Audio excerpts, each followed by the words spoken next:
This is an example about functions, or the chapter 2, which is the chapter that talks about functions and how to identify or how to find the domain and the range of a function from a table. Okay, so right now I'm given, there's some problem. I have tables like this one, and it's asking things like find f of -3 or find f of 0, or you can also ask some questions like find x when f of x equals 15 or when f of x equals -5. So I'm going to explain what the difference between this is. Okay, so the first thing that you have to identify is, or to understand, is what is the domain and what is the range of this function.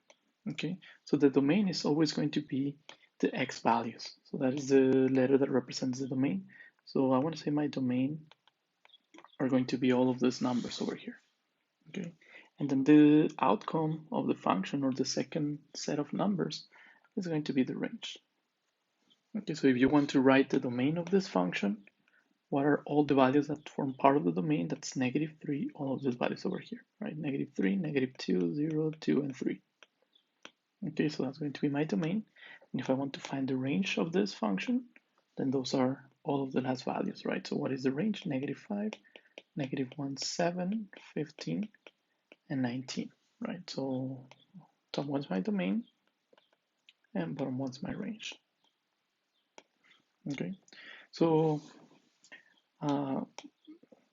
being said this, let's see what find f of -3 means. Okay, so when you say f of -3, this -3 represents the domain.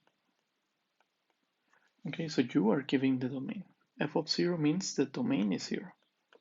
So when my domain on the top one, when my domain is -3, what is the corresponding range? Right, so I'm giving you the domain f of -3. -3 is the domain.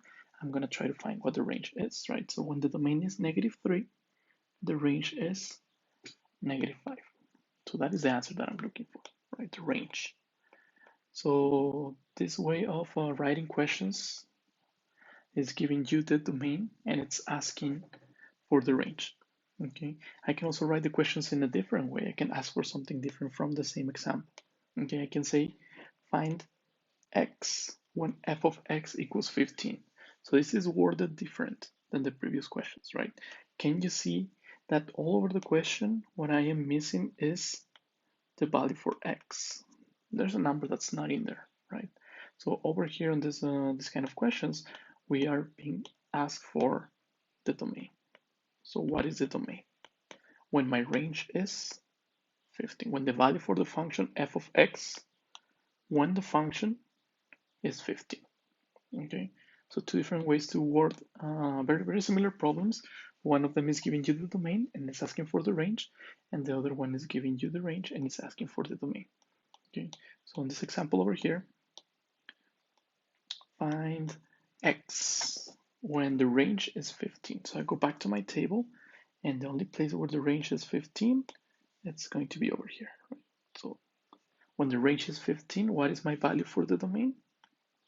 2. That's the number that I was looking for. Okay. Now going back up to the previous example, right? Find f of 0. That 0 represents the domain. So when the domain is 0, I'm going to go back to my table. When my domain is 0, my range is 7. Okay, so this result over here should be 7. And now the very bottom example, find x when the range is -5. So what is the domain when my range is -5? This is my range being -5. So the corresponding domain should be -3. So it's all about the wording. If there's a number right next to the f, this is my domain.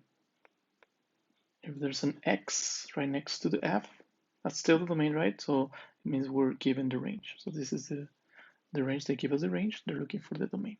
So these are the two different situations that you might encounter when trying to read tables of functions.